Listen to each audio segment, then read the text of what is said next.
दोस्तों, योगी nature and good farming के channel में आपका स्वागत है। और आज फिर से ऐसे एक वीडियो बना रहे हैं। इसमें आप देख रहे हो कि मूली और बसंती अलग से खाना खा रहे हैं, क्योंकि फार्म पे जो बाकी बच्चे हैं, मूली सबसे ज़्यादा कमज़ोर है और बसंती को दिखाई नहीं देता, तो इसलिए मजबूरी है इनको अलग से खाना देना। बाकियों के साथ ये थोड़ा इनका पेट नहीं भर पाता अच्छे से। मूली आप वैसे भी देख रहे होगे, ये लगभग मूली 3 महीने का होने वाला है और इसका वेट जो है लगभग 6 किलो है। वैसे तो ये बर्बरी ब्रीड है, लेकिन ठीक है, बर्बरी ब्रीड के हिसाब से भी इसका वज़न काफ़ी कम है। और जो बसंती है 4 महीने की हो गई और इसका वेट भी 10 किलो के आसपास है, जो कि इसका मेरे हिसाब से 14-15 किलो के आसपास वेट होना चाहिए।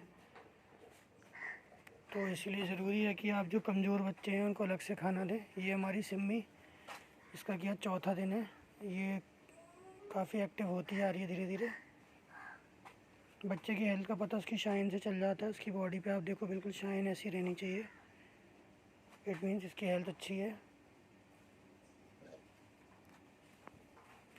फिर जैसे आप देखोगे कि ये गाजर है। गाजर मूली एक साथ के बच्चे हैं, लेकिन दोनों के बॉडी में काफ़ी डिफरेंस है। मूली जहाँ 5-6 किलो का है, ये लगभग 8-9 किलो के आसपास पे पहुँच गया है। इसकी बॉडी पे भी अगर आप देखोगे शाइन काफ़ी अच्छी है। उसके बाद फिर ये साथ में जो इसके खाना खा रहा है, ये छोला। और छोला जंगल जाता था, लेकिन जंगल में इसकी डाइट अच्छी चल नहीं रही है। 1-2 बार इसको जंगल भेज के देखा, बट ये उतना अच्छा रिस्पॉन्ड नहीं कर रहा है। ये यहाँ पे रह के खाना ज़्यादा अच्छा प्रेफर कर रहा है। इसकी हेल्थ डाउन हो रही थी जंगल जाने में। इसको 2-3 दिन जंगल भेजा था, रोक लिया इसका मैंने। तो इस टाइप की हेल्थ मॉनिटरिंग आपको देखना ज़रूरी है, कौन सा जानवर आपका कैसा है कैसा नहीं है। ये भिंडी है। भिंडी भी जंगल गई, लेकिन जंगल इनको सूट नहीं कर रहा। इन्हें मज़ा नहीं आ रहा था जंगल में। और ये क्योंकि आजकल गर्मी भी बहुत ज़्यादा पड़ रही है, 45-48 डिग्री धूप में टेम्परेचर हो जाता है, तो ये रेस्ट ज़्यादा चाह रही थी। गोभी और भिंडी, छोले भटूरे, चारों को मैंने जंगल भेजना स्टार्ट किया था। 2 दिन गए हैं, बट ये उतना अच्छा फील नहीं कर रहे थे। आके बहुत ज़्यादा थक जाते थे और सोते रहते थे, तो इनको जंगल भेजना बंद कर दिया है।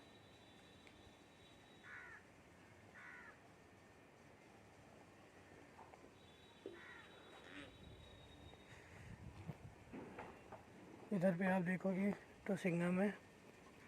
सिंघम भी दोस्तों बहुत अच्छी ग्रोथ पे है। सिंघम को 1.5 महीना हो रहा है लगभग, और 1.5 महीने के हिसाब से काफ़ी अच्छी ग्रोथ है इसकी। वैसे ये है अपनी सोनाली। सोनाली तो मुझे लग रहा है बाकी सारे बच्चों से भी आगे निकल जाएगी। ये जो सारे खड़े हुए हैं, ये छोला है। छोला और मूली खड़े हुए, छोला और गाजर खड़े हुए हैं। ये 4-4 महीने के होने वाले हैं। 4 महीने तो नहीं, 3-3.5 महीने के हैं। और ये 2 महीने पे इतनी ग्रोथ पे है, तो काफ़ी अच्छी ग्रोथ पे है ये। और अभी आप जैसे खाने में देखोगे तो इनको जो गेहूं का भूसा है सानी में, वो पड़ा हुआ है। साथ में चने का छिलका है। चने के छिलके के साथ साथ बीच में मैं आके इनको जौ दे देता हूँ साथ में खाने के लिए। जौ और चने की चूरी।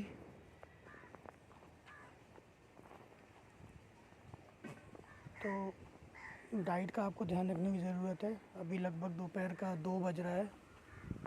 शाम के टाइम फिर मैं इनके लिए नेपियर ग्रास का मैंने जो इंतज़ाम कर रखा हुआ है, शाम को नेपियर आ जाएगा। और शाम के लिए चने का भूसा भी है। चने का भूसा मैंने आपको बताया था, अगर आप गोट फार्मिंग कर रहे हैं तो चने का भूसा एक बहुत ही अच्छा ऑप्शन है सस्ते खाने का। चने का भूसा अगर आपके एरिया में बकरी पालन लोग कम कर रहे हैं, तो लोग वेस्ट ही छोड़ देते हैं खेत में। आप सिर्फ उसे अपनी लेबर कॉस्ट और ट्रैक्टर का जो भाड़ा होगा उसका खर्चा उठा के ही उसको अपने मंगवा सकते हो। मैंने आपको बताया था मुझे लगभग 2 रुपये किलो के आसपास पड़ रहा है चने का भूसा, जो कि मैं डेली 8 से 10 किलो डालता हूँ। और 50 बकरियाँ खाती हैं उसको। 50 बकरियाँ भी वो ऐसे खाती हैं जो जंगल जाती हैं आने के बाद थोड़ा बहुत। सारे जैसे ये बर्तन आपको दिख रहे होंगे, एक वो बर्तन है, एक ये बर्तन है, 3, 4, 5, फिर 1-2 उधर पे भी दूर बर्तन है, उधर पे 6, 7, 8, सारे बर्तनों में मैं थोड़ा थोड़ा भूसा 10 किलो के आसपास जो रहता है सारा डाल देता हूँ। तो अगर किसी बकरी की जंगल में रह के डाइट पूरी नहीं हो पा रही है तो वो बकरी आके आराम से खाती रहती है। रात भर का टाइम रहता है, बकरियाँ मेरी खुला रहती हैं। ये वाला जो गेट है सामने दिख रहा है, ये वाला गेट जो है सामने वाला, ये रात को खोल दिया जाता है।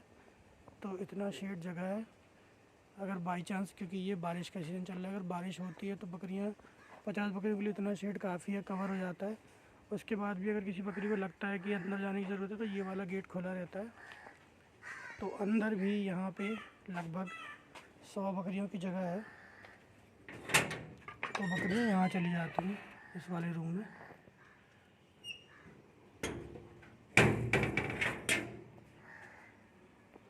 और गाइस, अगर आप लोग चाहते हैं कि मैं बकरियों के शेड पे एक वीडियो बनाऊं तो आप प्लीज़ कमेंट करके बताइए, क्योंकि मैंने बहुत सारे बकरी पालक देखे हैं, एक नहीं बहुत ही ज़्यादा, बहुत सारे मैंने बकरी पालक देखे हैं जो कि पता नहीं कहाँ पे देखते हैं और क्या देखते हैं और उल्टे सीधे खुले हुए शेड बनवा लेते हैं।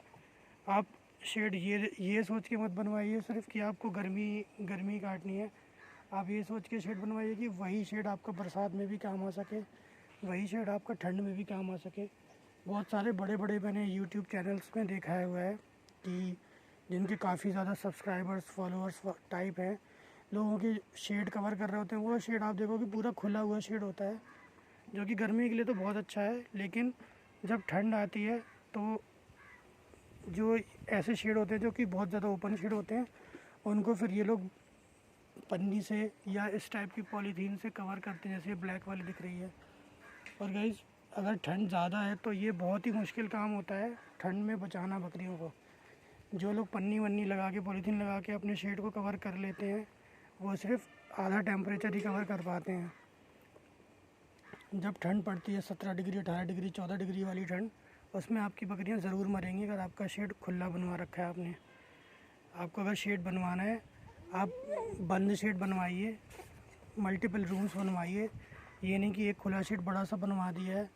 एक शेड बनवाओ जैसे कि ये है, एक रूम ऐसा टाइप का बनवाओ आप, जैसे ये बना हुआ है, उसके बाहर खुली जगह, फिर एक रूम ऐसा, उसके बाहर खुली जगह। ये तो मैंने सिर्फ इतना ही कवर करवा रखा है। अगर मैं प्रॉपर्ली जाऊँ तो कायदे से मेरा पूरा एरिया कवर होना चाहिए था, लेकिन बजट की वजह से मैंने भी पूरा एरिया कवर नहीं करवाया है। और दूसरी बात, मेरे पास इतनी अभी बकरियाँ भी नहीं हैं, 50 बकरियों के लिए मोर देन सफिशिएंट स्पेस है। तो अगर आप सोचो, देखोगे कि अगर मैं गर्मी में हूँ तो गर्मी में बकरियों के पास पूरा इतना खुला एरिया है, कहीं भी वो बैठती हैं, कहीं भी घूमती हैं। वहीं जब बारिश होती है तो बारिश में खुले एरिया से बकरियां जाएंगी तो इस वाले एरिया में नीचे सारी हो जाएंगी, बारिश से बच जाएंगी वो, और वो रूम भी खुल जाएगा। तो सारी बकरियां अंदर। जब विंटर्स का टाइम आता है, जब अच्छी खासी ठंड पड़ती है, तो ये वाला जो रूम है जो सामने दिख रहा है, इस रूम में रात को मैं सारी बकरियों को बंद कर देता हूँ और मैं दीवार में ऊपर हैंग करने का जुगाड़ बना देता हूँ। जैसे कि अगर मैं रूम को खोल के दिखाऊंगा तो आप देखोगे कि ये रूम ऐसा बना हुआ है।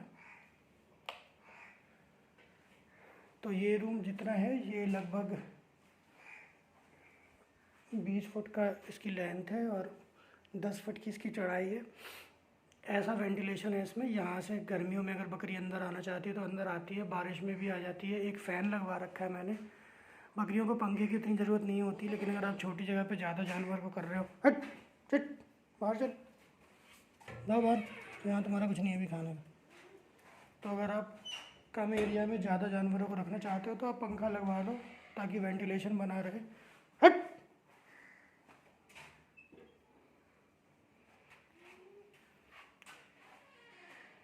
तो हाँ, तो इस टाइप का शेड अगर आपका रहेगा जो कि ऐसे बंद है तो आपको बहुत इजी रहेगा मेंटेन करने में।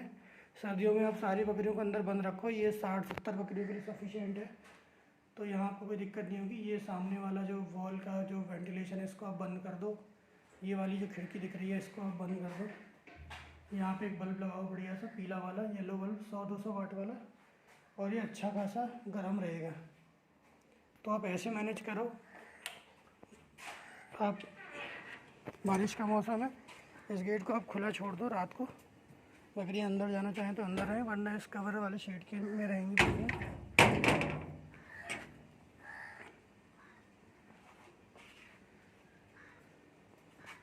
और गर्मियों के लिए तो पूरा ओपन एरिया खुला है ही चारों तरफ, क्योंकि इसमें बाउंड्री है, तो कहीं से भी बकरी इधर उधर नहीं जा सकती। इस जगह पे मेरी सीढ़ियाँ थी तो मुझे यहाँ पे जाली लगानी पड़ गई, क्योंकि बच्चे ऊपर चले जाते थे और एक दो बार बच्चे छत से कूद भी गए थे।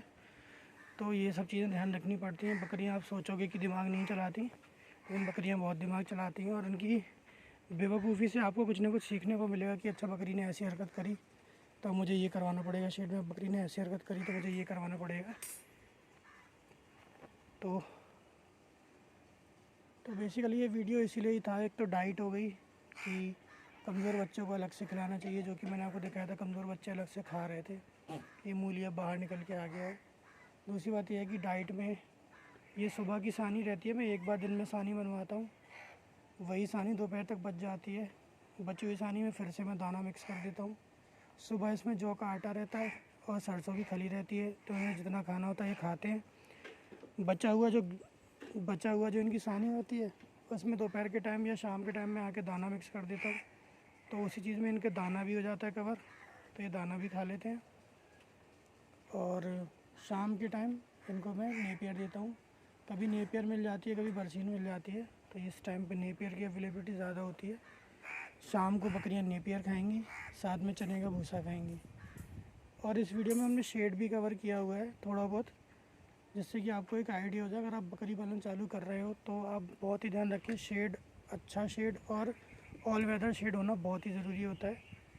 अगर आप पन्नियों के भरोसे रहोगे कि मैं ठंड में पन्नियों से कवर करवा लूँगा, तो बकरियों की हालत ख़राब हो जाएगी। आप ये ध्यान रखिए, क्योंकि ये सब चीज़ें मैं गलतियाँ कर चुका हूँ, और जहाँ मेरा 1 लाख रुपए लगना चाहिए था, वहाँ उस शेड को दोबारा मुझे कवर करवाने में मेरा और ज़्यादा पैसा लगा।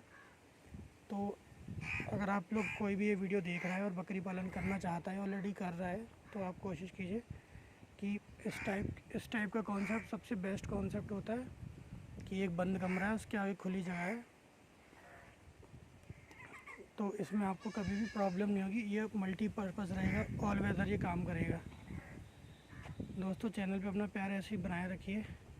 अगर आप शेड पे और भी डिटेल वीडियो चाहते हो तो मैं आगे जाके बना सकता हूँ, और कुछ दिनों में मैं कवर करना चालू करूँगा, जो कि बकरियों से रिलेटेड बीमारियाँ होती हैं।